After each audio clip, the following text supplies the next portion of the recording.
Hello everyone, thanks for tuning in to the Hook, Line and Sinker YouTube channel where we revisit some of our old project boats. Andrew, and we're talking now, well, we're some way down the track talking about Beast 2. Correct, Nick. Beast 2, a 25-foot Bertram. We're not going to tell you the whole story now. There are sort of half a dozen videos before this one. Yep. So if you've just stumbled across this one, maybe go back to the start. But she's been a journey of doing up an old 25-foot Bertram and changing over the stern drives for outboard power. So to this point, we've actually put the outboards on a little bit out of sequence, but now it's coming to dressing up the internal part of the boat, you know, where the stern drives used to be, what you're left with there, and also trying to bring the top sides up. So we took it to trusted friends of ours called Penguin Composites in the little town of Penguin here in Tasmania. I don't think they quack, but you know the other interesting thing about Penguin? Yeah. It's the only town in the world called Penguin. Right. That's something. But we went to Penguin. Yeah. So there she is, the mighty Beast 2, and she's indoors, which would sort of suggest some very serious work is about to take place, and that's because it is. This is David Mercer. He's from Penguin Composites. He is the man of glass. Merce, welcome back to the show. Yeah, excellent. This is Beast 2, mate. Yes. You basically kicked things off with Beast 1, the old 23-foot Flybridge cruise that we did. Yes. This is her big brother, big sister. What are your thoughts? Another challenge, another challenge. It looks like, yeah, a really good project for us. We've sort of done it a little bit out of sequence, which won't help you. We've done this part, and we've put the engines on and a bit of rigging inside. And also, I want you to look at something at the back here. You're not going to be happy. I want you to look at something, just so we can get this out of the way. You're not going to be happy. Aluminium, David, not composite, as was the case with the original Beast. Yes. Now, I want to make a confession. We have done this for the simple reason of cheapness. Cost effectiveness. Cost effectiveness, yes. That's it. This, an alloy pod is, generally speaking, is it fair to say cheaper than a glass one? Yes, definitely. It's a good product. Yep. If you're looking for a higher cosmetic built product on the back of your boat, composite's probably the better way to go. Yes. But this is in a lot of people's budget, so I don't have an issue with this. I think it's good. I would spend a bit more time around cosmetically making it look better than aluminium. Yes. Yeah. You're not furious? No, good. Right. That's just another thing we didn't have to do. Mate, there's plenty for you to do. I'm Jump sure. in, we'll have a look. So Dave, first thing is, you know, cosmetically fixing up the top sides, which I assume when it's this far gone is going to mean paint. That's it. We'll go the 2-pack paint job on it. Yes, for sure. Bring it up, lovely, bright and white, all the holes, all the scratches, all the dings gone. Beautiful. Lovely. The other part, that's the interesting bit, is what we get back from taking out those stern drives, those big stern drives. We get this huge area that we can do something with. Any thoughts? Well, ideally, we would probably cut this, shorten this up, make a seat out of it. Yes. Put a live well into the top of the seat section. Yes, I like that. And maybe we put a front hatch that we can fold out to make access to the filters and the pumps and everything. And potentially a kill tank or something down there. Yeah, you can put a bin or something in there to store a bit of gear in there as well. I like the sound of all that. And I do like actually having a bit of the engine box left because it is a good place to sit. Yeah. And we can keep a bit of authentic timber work back in the top of it too, so, you know, let's try and do that. All right, so mate, now it comes down to you and your lads. Our 2 young guys up there, they're our new tradespeople that have gone through the system. That's Mitch and Zach. And we're going to give them a challenge to actually do the work for us, so interesting. You're going to sit in the office? I'm going to oversee some of it. So Nick and I headed to the lunchroom. The boys went to work. There's always more to a project like this than you think. The boys had tape measures and stuff and went about making a list. I reckon if we cut that seat, say Mitch, say about 400 out. 400, yeah. Which will keep that fuel filter in line there. Yep. Lean through there. We might talk to the boys about putting a bit of a bulkhead down there so they can hold a bin in there. Yeah. So this one's got to be able to be obviously lifted up out of the road, and this one's got to go that way. Yeah. Maybe we should talk to them about putting another piece of that. Yeah. Run the whole black through there. Yeah, definitely. There's a few cosmetic bits and pieces around your gunnels. Yep. Down through, around through the back there. It's not too bad actually. It's in pretty good nick. No, most of it's just the holes. Yeah, a bit of cosmetic fractures through there. Pretty quickly, talk became action and progress was surprisingly rapid. The cut-down engine box looked great, but had thrown up a couple of issues. So, best laid plans. There are a few things that we sort of have to be a bit flexible, don't we? Yeah. To sort of do things on the run. We basically do. One of the things we found, we're going to have to move this isolator. Yeah, not a big problem. No, not a big problem. We want to run a beam through here. Yes. Which is a bit of an issue because we've got to cut it in between these. Yeah, but this needs to be solid, doesn't it? That's because right. We're going to be jumping on that. I'm going to be sitting on it. Yep. Maybe Nick and I are going to be sitting on it. Potentially it's going to have a lot of fish in it. A lot of fish in it. And we need something to swing this lid on as well. So this beam that will go that way. Yep. Forward. Yep. So that'll lay down. Nice box in there. Yep. This will lay down. Lifeboat tank in there. Yep. So the boys have got a little bit of work to do around that. I'm sure they'll overcome the problems. Very cool. Yep.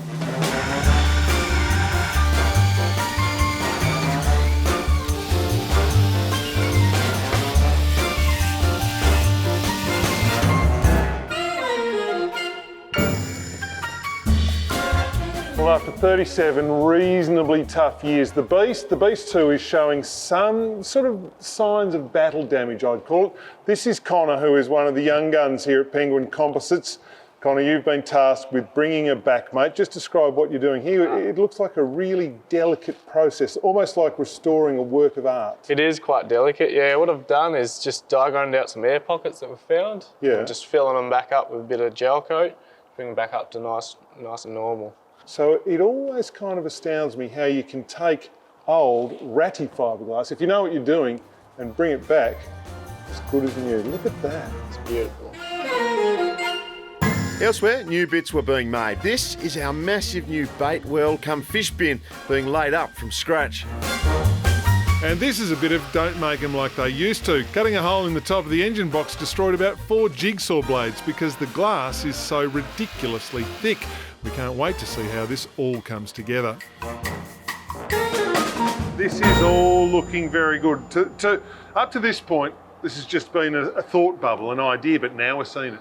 Yeah, this was just a process that we've actually started to put together now. Yeah. The boys have made all the components. Yes. They've got a little bit more work to do over there, so I'll cut and shut those, bring them across, and sort of set the whole concept up for you to have a look at. What you do get, though, is an idea of what we're going for. This will obviously have a beautiful teak-laid, inlaid lid on top. This is our live bait well, but it'll double as, you know, a place to put a flathead if you catch them or whatever. This below here, Dave, is, you know, sort of more a wet storage area. That's right, yep. And we're seeing this will drain, so fenders, ropes, whatever you like. Yep. And obviously on top here, you will fashion up some sort of hatch. We've got a flooring going in there, which it actually lifts up and down. Yes, Yep. I like it. And this obviously will also fold forward to give us access to our pumps and bits and pieces. Yep. Mate, it is starting to come together nicely. What issues have you run across? What have been the major design problems you've had to solve? No, the boys have actually done this, so I'm pretty happy with their thoughts. You've been up in the office drinking coffee. Been up in the office drinking coffee, coming down, checking on them every now and then. Not much to really worry about. Well, that's good. That's good. I like it. I think this is good.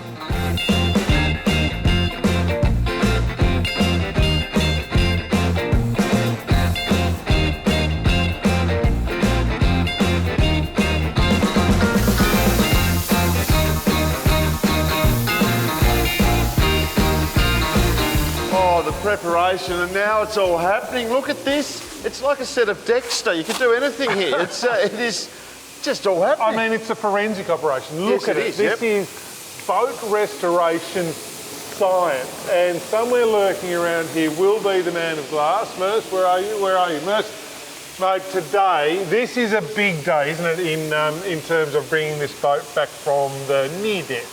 It absolutely is, and the guys have done a really great job with preparing this boat to actually allow it to get this nice Okay, primer. so the thumbnail is we have already wrapped the hull, so we don't need to do anything with that, but obviously the top sides we are going to paint. How difficult a task is that?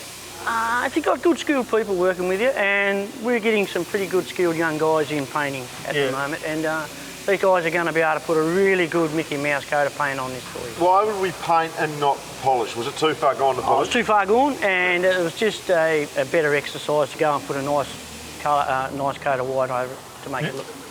It needs to be said though, Merce, that there is painting and there is painting. I have painted a boat, Andrew. Yep. The finish is ordinary. It's all the preparation dies. Correct. And that's where I would fall down badly. Yeah, but this is going to be good, mate. This is going to be good. The paint process involves a primer coat followed by a layer of top coat or two, and in the hands of skilled tradesmen it looks pretty simple. In the space of a couple of days, the faded, cracked exterior of Beast 2 was bright, gleaming white.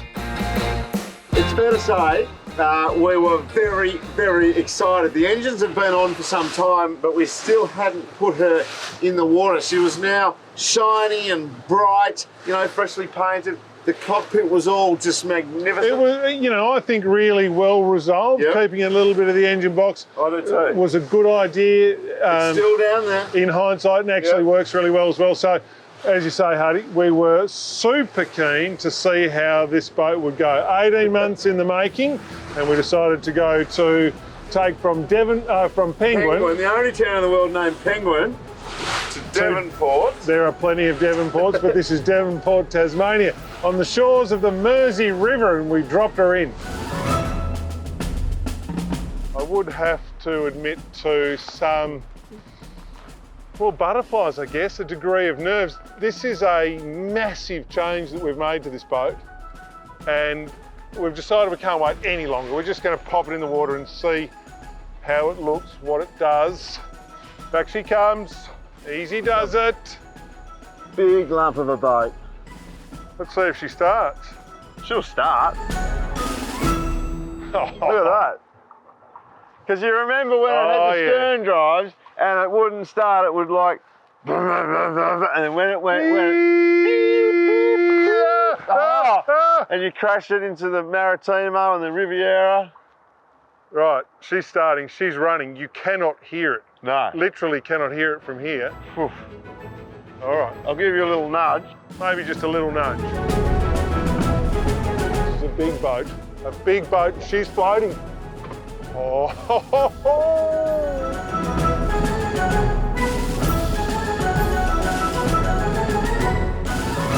I think it's sitting a bit high.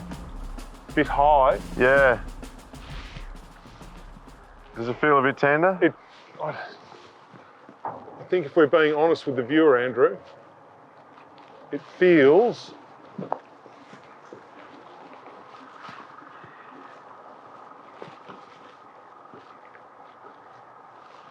a bit more than it did, I would say. Well, you used to jump on it, didn't move. No. That's all right, but I think it's sitting a bit high up.